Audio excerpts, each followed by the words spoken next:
Hello, welcome to this edition of Life Hack. Today I'm going to be sharing a story. Some of you may have heard this before, but probably most haven't. It's a story I heard a couple years ago, and I wrote it down and remember it because I think it's absolutely critical to life and to procrastination. So we're going to be talking about clean the truck.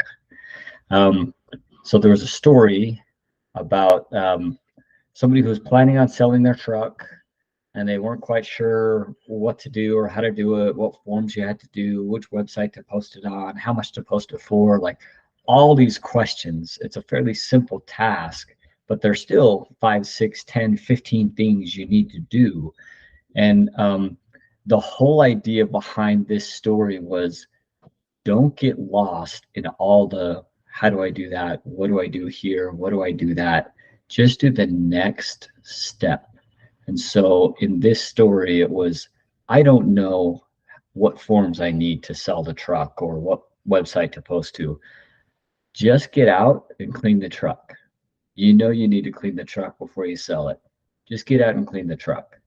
Once the truck's clean, then you can worry about the next thing. But don't get overwhelmed with multiple steps. Don't get overwhelmed with the whole process and the end goal.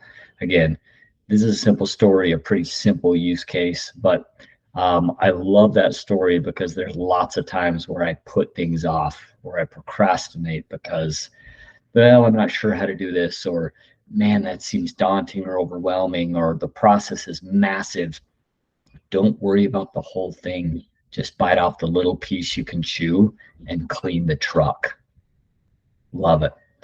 Um, it's obviously a theme that comes in with many movies and songs and lives. We all have to learn this probably 150 times during our lifetime. You know, Frozen 2, the whole theme of the show was do the next right thing, make the next right choice. Um, Dory, we've talked about, I think probably before, just keep swimming, just keep going, keep figuring it out. What's the next step? Don't procrastinate, don't give up.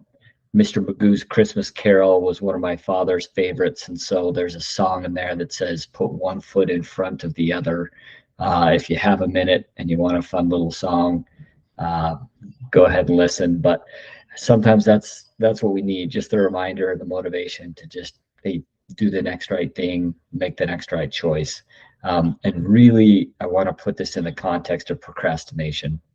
We all have things we don't want to do or we get overwhelmed by.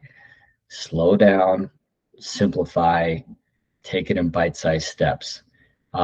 If you would have told me, I could have accomplished certain things, I would have told you no way. But just by taking it one step at a time, like a race or something, one step at a time. I talked to somebody the other day who's you know who's just an inspirational story. He turned 50 a couple years ago, and he decided to run a 50 miler. He's not necessarily a runner, but he decided he wanted to do this to commit to do something and to really prove to himself that he could still do hard things at the age of 50. And that's exactly what he said. He said, look, I trained, but I wasn't like, I'm not a marathoner. I'm not a runner. And so all I had to do was just keep going. Don't stop. So when he would stop and get a drink break, he would limit himself to like a minute and a half and then just get back on the road and just keep one step in front of the other. And it was really a good reminder that lots of things can be done if we just take the next step and slowly get to where we're going. Anyway, hope that helps.